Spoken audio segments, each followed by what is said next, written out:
Ya, Mami, Yes. ini kan kemarin kan putusannya kan itu kan 4 tahun sendiri nih. Tapi kemarin ini fix akhirnya tim penasehat hukumnya mengajukan banding sendiri. Mami melihatnya seperti apa sih, Mi? Nah iya, jadi kalau misalnya ada aju banding ini kan berarti tim kuasa hukum udah mempersiapkan semua argumennya yang bisa diajukan untuk mendapatkan keringanan hukumannya gitu. Memang ada sisi taruhan gamblingnya di sini ya, karena kan banyak sekali kasus-kasus yang dijatuhkan misalnya 4 tahun banding 6 tahun jadinya. Contohnya yang 10 bulan itu yang kemarin Mira Hayati ya, 10 bulan banding akhirnya jadi berapa tahun tuh? 4 malah ya kan. Tapi semoga tim kuasa hukumnya ini memang sudah persiapannya tuh mateng, dan kalau Niki sendiri sudah memutuskan untuk mau juga untuk banding berarti nggak main-main gitu loh. Argumen-argumennya, bukti-buktinya yang mungkin bisa ditambahkan lagi atau apalah persiapannya gitu ya untuk maju menyatakan bahwa tidak benar nih 4 tahun untuk pasal 369 yang dibilang membuka rahasia, pengancaman dengan cara membuka rahasia secara online gitu kan, secara di sosmed gitu ya, itu nggak benar gitu. Karena memang kalau kita lihat sudah nggak ada rahasia lagi yang membuat Niki tuh patut dihukum untuk pasal 369 itu. Gue bicara jadi kayak pengacara, cuma bukannya kayak pengacara ya, ini karena yang udah aku lihat sendiri gitu loh, teman-teman pengacara tuh ngomong seperti itu, dan aku juga melihat saksi ahlinya mengatakan itu udah nggak ada rahasia lagi. Konten yang Niki naikkan di akun huru hara itu bukan di akun utama ya, akun kecil lah gitu ya, itu juga sudah pernah diposting oleh review oleh influencer yang lainnya. Jadi mungkin dengan dasar ini bukan merupakan rahasia lagi ya, bisa meringankan, menang gitu loh, bandingnya menang gitu, bukan makin naik ya makin turun. Dan itu ini akan bisa sama kita pantau juga.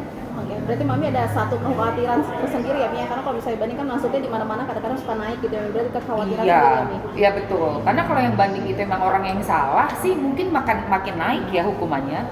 Tapi kalau yang banding ini orangnya memang kita semua juga tahu betul ini nggak ada kesalahan dari pasal yang didakwakan, ya harusnya memang tidak dapat 4 tahun, mungkin malah bebas gitu. Kita maunya kan bebas ya, seperti itu.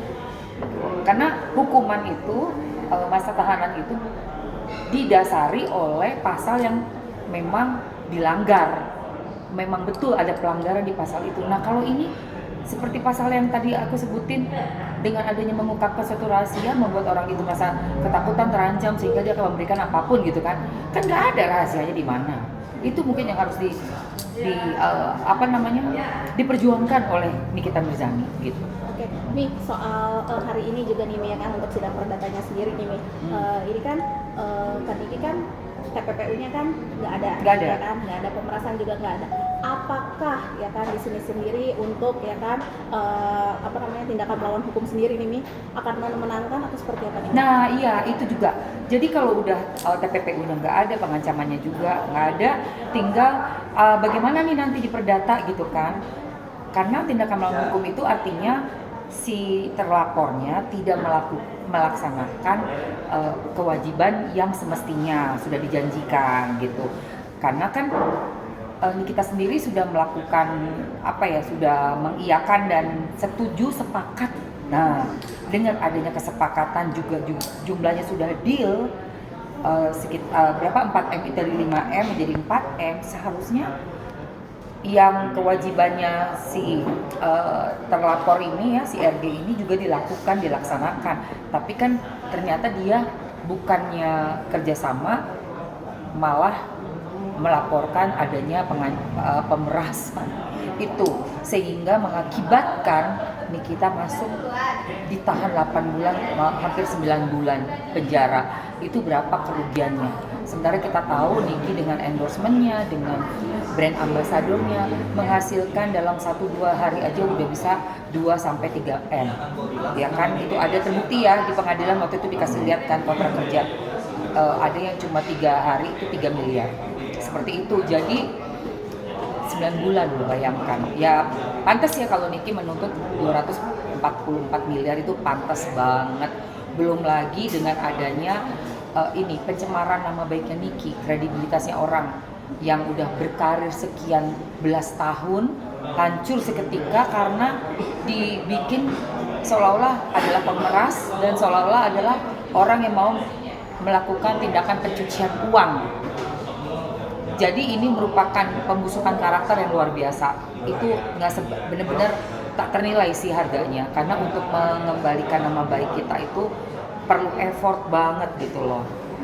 Dan akan kalau perdata ini akan menang nih, seperti apa ini? Seharusnya Kan sudah terbukti ya kan? Karena terbukti ada hubungannya dengan pidana yang mana Niki tidak ada TPPU-nya, tidak ada pemerasannya, sehingga harus hakim dan timnya itu melihat semua bukti-bukti dan fakta-fakta yang sudah ada di sidang pidana kemarin sebagai dasar dari kasus yang perdata ini gitu loh, bahwa ini memang ada tindakan melawan hukum nih, udah ada kerjasama tapi nggak ngelanjutin kerjasamanya, malah melakukan seenak-enaknya gitu ya, melaporkan lah dan segala macam gitu loh, yang harusnya memang ini nggak pernah terjadi gitu, tidak pernah terjadi untuk Nikita, kasihan dia. Oke, ini doa dan supportnya untuk Oke, untuk Nikita pidana udah selesai, masih doakan untuk naik bandingnya bisa menang ya, sehingga Niki bisa bebas. Dan untuk yang perdata juga Niki bisa mendapatkan keadilan buat Nikita, apapun yang Nikita inginkan dan selama ini sudah membuang waktu 9 bulan ya, percuma, itu bisa kembali lagi buat Nikita dan nama baiknya juga bisa didapatkan lagi gitu. Amin, amin, Allahumma amin.